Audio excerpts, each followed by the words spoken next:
Eh ben, bonjour à tous, on va commencer maintenant. Donc, bonjour à tous et bienvenue pour notre deuxième webinaire du confinement où on va parler du marché de l'immobilier après le 11 mai parce que oui, nous avons une date qui nous permet de nous projeter, de commencer à repenser à la reprise.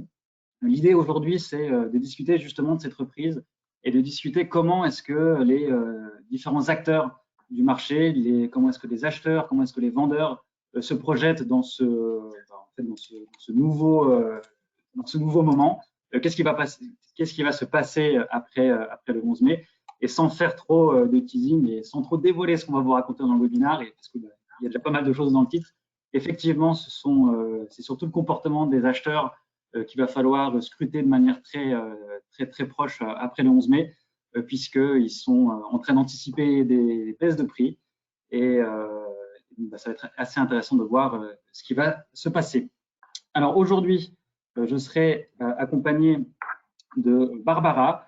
Barbara qui a rejoint l'entreprise depuis janvier maintenant, qui est extrêmement heureuse de nous avoir rejoints pendant le confinement et qui a travaillé sur ce beau baromètre. Barbara nous vient de la Banque de France et je pense qu'elle est tout comme moi ravie de participer à ce webinaire aujourd'hui. Alors, évidemment, situation exceptionnelle avec ce confinement. Et qui dit situation exceptionnelle dit baromètre exceptionnel. Habituellement, pour faire nos différentes analyses, on se base évidemment sur des transactions, sur des transactions qui ont lieu, sur des promesses de vente qui sont signées, sur des annonces qui sont publiées. Évidemment, tout ça, vous le savez, c'est quand même un peu à l'arrêt, c'est un peu compliqué de récupérer de la donnée, donc il a fallu qu'on aille chercher de la donnée ailleurs et construire du coup des indicateurs qui sont assez inédits. La première partie des indicateurs qu'on va vous présenter dans ce baromètre ont été construits à partir de l'activité de nos différents utilisateurs sur la plateforme Meilleurs Agents. Vous savez qu'il y a un bon nombre de Français qui viennent sur le site de Meilleurs Agents pour préparer leur projet immobilier, pour s'informer sur les prix, s'informer sur les agences, pour vraiment commencer leur projet immobilier sur Internet et sur la plateforme Meilleurs Agents. Et en fait, au cours de leur parcours, ces utilisateurs, ils peuvent nous laisser de l'information. C'est de la donnée qui est extrêmement précieuse pour anticiper quel va être leur comportement à l'issue, justement, dans les prochaines semaines, à l'issue de ce confinement. Et on a complété ces informations par des études d'opinion qui ont été réalisées à la fois auprès de porteurs de projets immobiliers, auprès de vendeurs, auprès d'acheteurs, environ 2000 personnes qui s'étaient manifestées il y a quelques mois, qui avaient des projets immobiliers. Nous les avions sondés pour savoir quels étaient leurs futurs états d'esprit. Et on a aussi sondé vous-même, agent immobilier. Merci d'ailleurs d'avoir contribué à tout ça, où on vous a demandé en gros vos perspectives pour le futur. Est-ce que vous anticipiez? Voilà pour cette introduction. Merci beaucoup Thomas et bonjour à tous. Donc, effectivement, nous sommes aujourd'hui dans un contexte très particulier. Je ne vous apprends rien du tout. Et je pense que la première question qu'on se pose tous et qu'on a envie de répondre, c'est comment se comportent les marchés immobiliers depuis le début du confinement?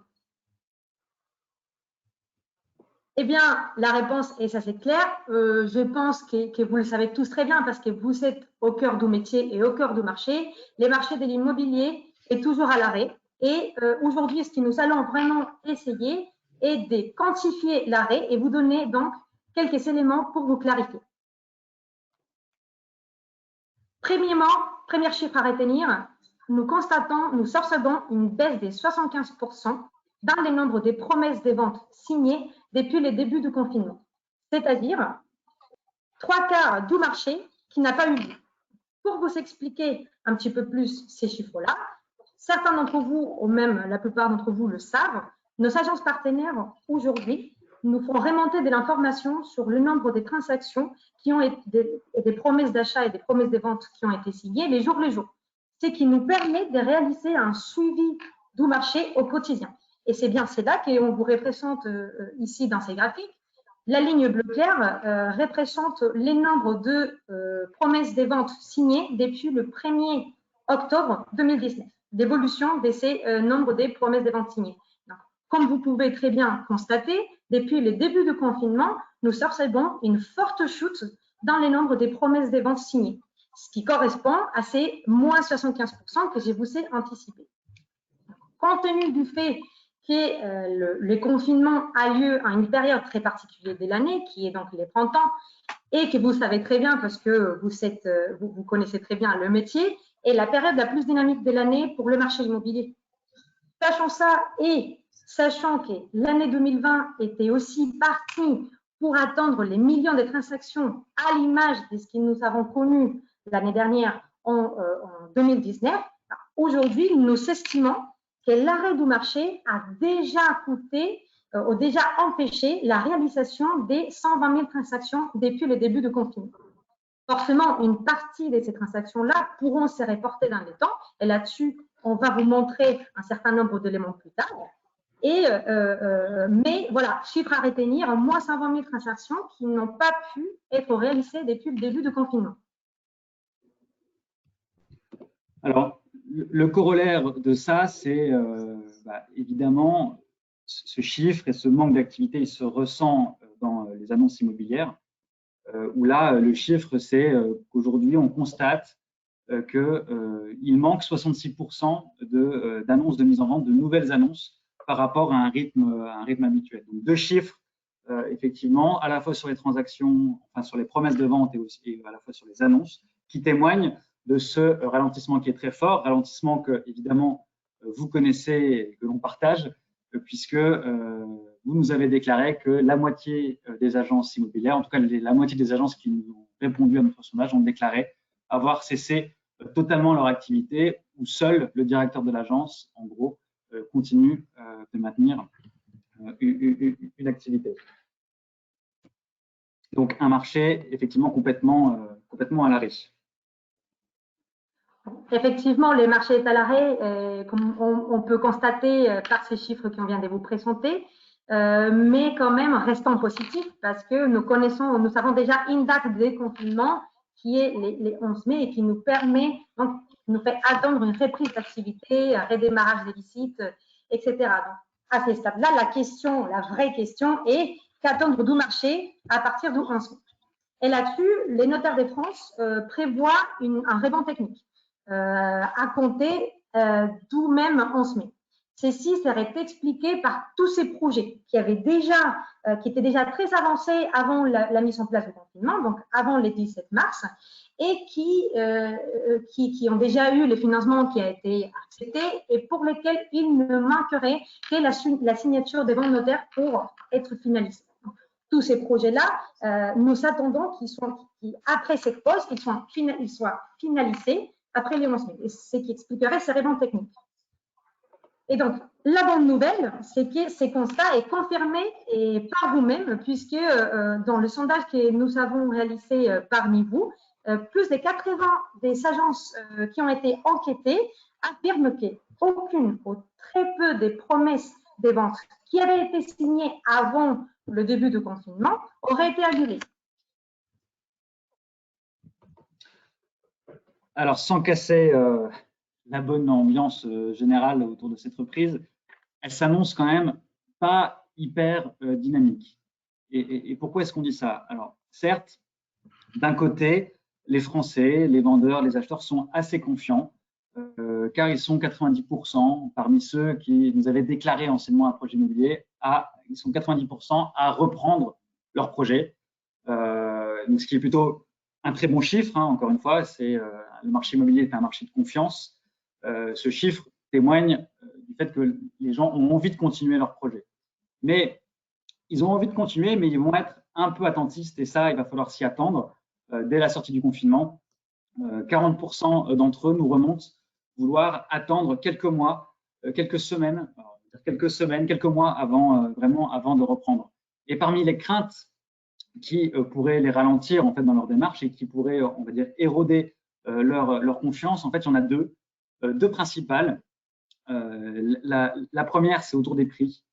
Si les prix de l'immobilier étaient amenés à baisser significativement dès les premières semaines de cette reprise, et ben ça créerait en gros un ralentissement du marché parce que les vendeurs seraient encore plus attentiste.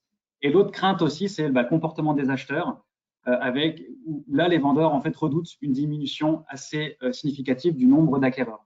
Voilà, donc ça, c'est les deux principales craintes. Il y a une autre manière de voir ces chiffres, c'est que dans 84% des situations, les incertitudes, en fait, elles ne portent pas elles ne portent vraiment sur l'évolution du marché, elles ne portent pas sur les situations personnelles des gens. Alors que, compte tenu de la situation, c'était quelque chose auquel on aurait pu s'attendre. Moi, j'étais assez surpris, effectivement, quand j'ai vu ce chiffre. Encore une fois, on parle beaucoup de l'emploi, on parle beaucoup du chômage partiel, mais les Français semblent assez confiants autour de leur propre situation personnelle, et c'est pas ça qui leur ferait retarder le marché immobilier. Donc, en fait, ça veut dire que si assez vite le marché repart, que les acheteurs sont là et qu'il n'y a pas vraiment de baisse de prix, la réalité, c'est que ces incertitudes-là pourraient être balayées assez vite. Eh bien, une dernière question qui nous posons, après avoir commenté, avoir vu ces indicateurs avancés sur l'arrêt-prix, qu'attendre du marché immobilier pour le reste de l'année? Eh bien, Thomas nous a avancé quelques éléments qui se veulent quand même rassurants et assez encourageants pour la reprise de l'activité. Mais là, nous avons encore d'autres éléments qui nous font penser que les marchés ne devraient pas s'effondrer à moyen terme. Premier élément, 68% des Français pensent que l'immobilier reste l'investissement plus sûr. Et ceci, même dans les circonstances et les contextes de fortes incertitudes du point de vue sanitaire et économique. C'est-à-dire, plus des 2/3 des Français continuent à considérer la pierre comme leur valeur refuge. Et deuxième élément, là-dessus, on est assez content de pouvoir partager avec vous cette information. Depuis déjà 2 semaines, nous constatons un meilleur sagent, une reprise de l'activité sur notre plateforme en termes d'estimation de biens par les propriétaires vendeurs. C'est qui finalement nous envoie un signal assez important et assez positif, qui est les propriétaires vendeurs n'abandonnent pas leur projet, ils continuent à se projeter sur le futur et dès maintenant, actuellement, ils commencent à s'organiser et anticiper cette sortie de confinement du 11 mai. Et donc, qu'est-ce qui va se passer sur les prix de l'immobilier? Comment vont évoluer les prix de l'immobilier dans les prochaines semaines, voire les prochains mois? Et sur ce sujet, on voit beaucoup de choses, on entend beaucoup de choses. Alors, nous, de notre côté, l'analyse, encore une fois, que l'on fait, elle porte vraiment sur les indicateurs que l'on a collectés sur la plateforme Meilleurs Agents et qui vont être des indicateurs avancés et qui vont permettre d'anticiper le comportement à la fois des acheteurs et à la fois des vendeurs.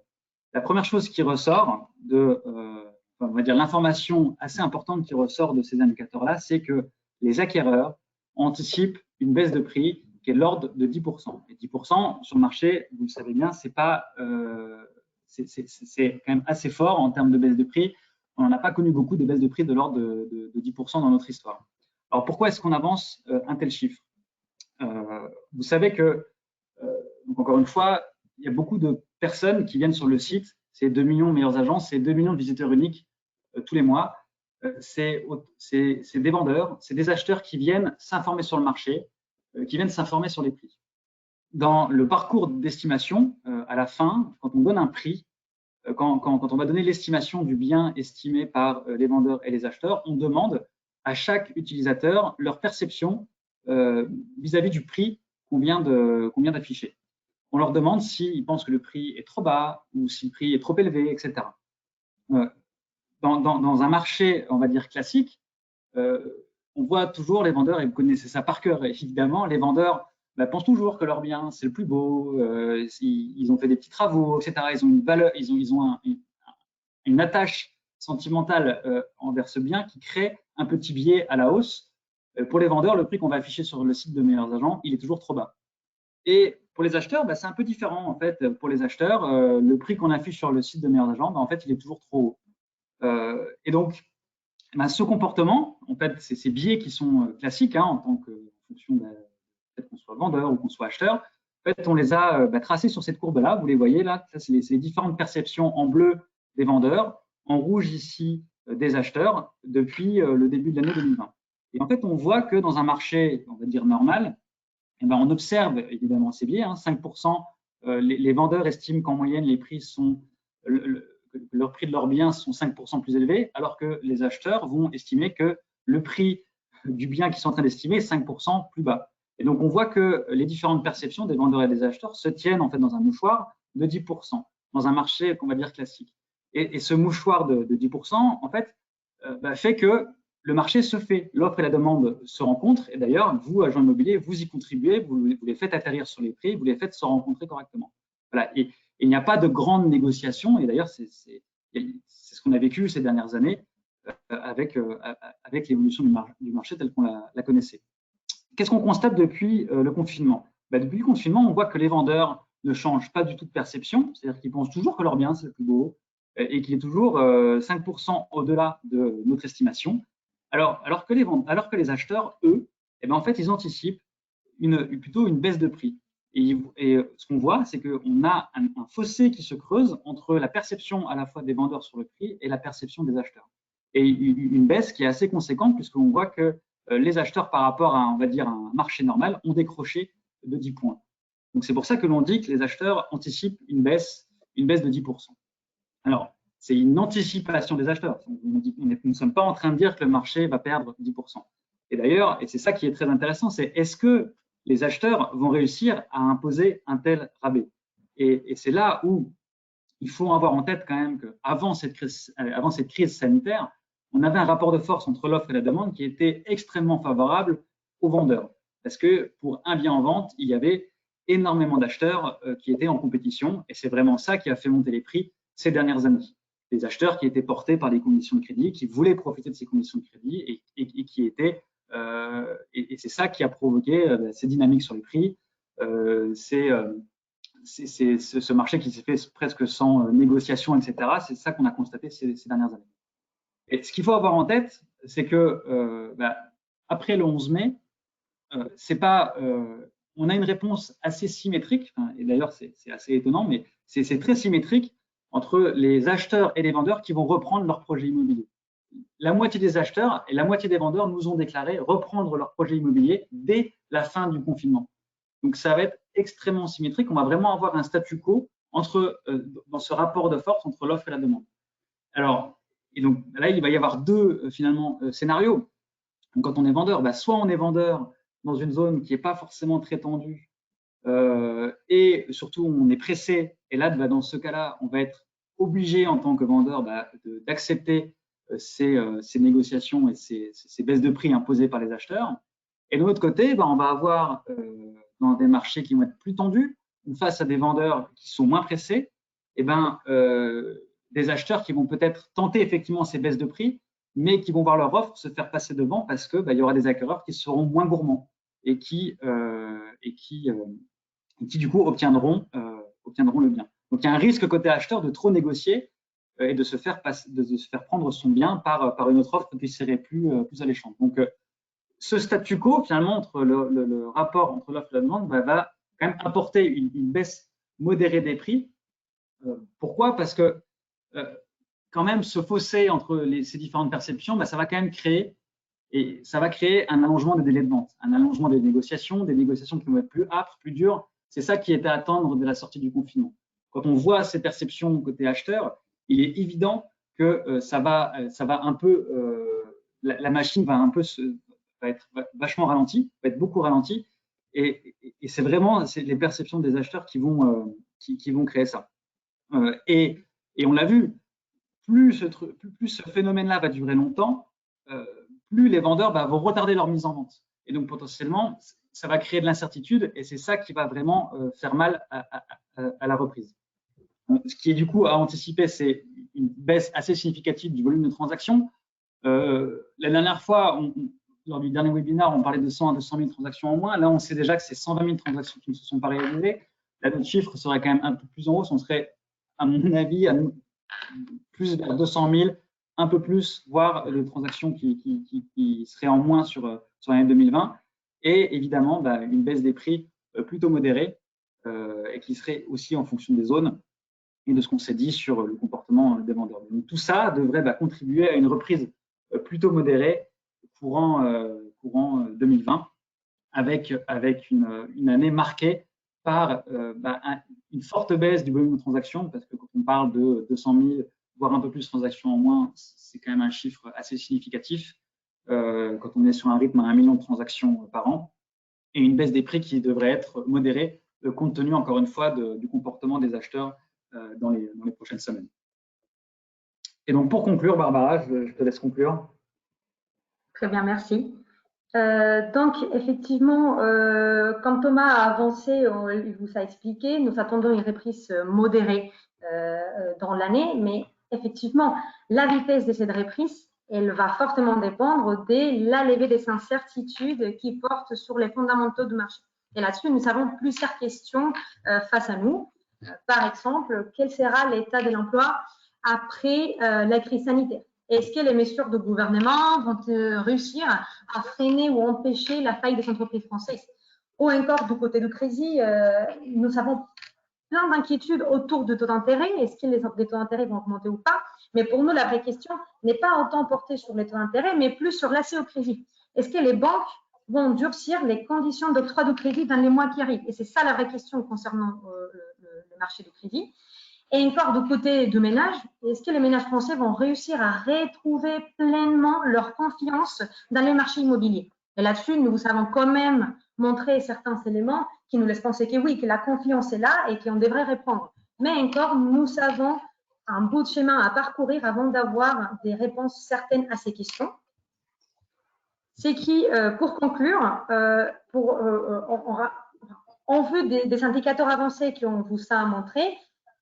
Meilleurs agents restent positifs et nous pensons que si l'épidémie est maîtrisée avant l'été, c'est-à-dire nous ne recommençons pas, nous n'avons pas des nouveaux épisodes de confinement, et si les mesures du gouvernement et de la Banque centrale européenne dans le plan économique portent leurs fruits, nous pensons qu'effectivement les marchés immobiliers pourraient reprendre son activité et retrouver son dynamisme à la fin de l'année et voire un peu plus à long terme. Donc, restons positives, nous avons plein d'indicateurs qui nous font penser que les marchés vont reprendre et que la confiance des particuliers est là. Merci Barbara. J'espère que ce baromètre vous a intéressé. Si vous avez des questions, surtout, n'hésitez pas à nous écrire. On vous répondra par email. On prendra le temps de le faire. Vous pouvez retrouver l'ensemble de notre analyse sur le blog Wikimeo Pro, où vous retrouverez donc du coup ce baromètre et le détail de ce baromètre, ainsi que l'ensemble des derniers webinaires ou formations que l'on peut proposer sur notre médiathèque. J'en profite d'ailleurs pour vous rappeler que le 14 mai, nous organisons un prochain webinaire animé par Alain Le Tailleur sur nos conseils pour la reprise.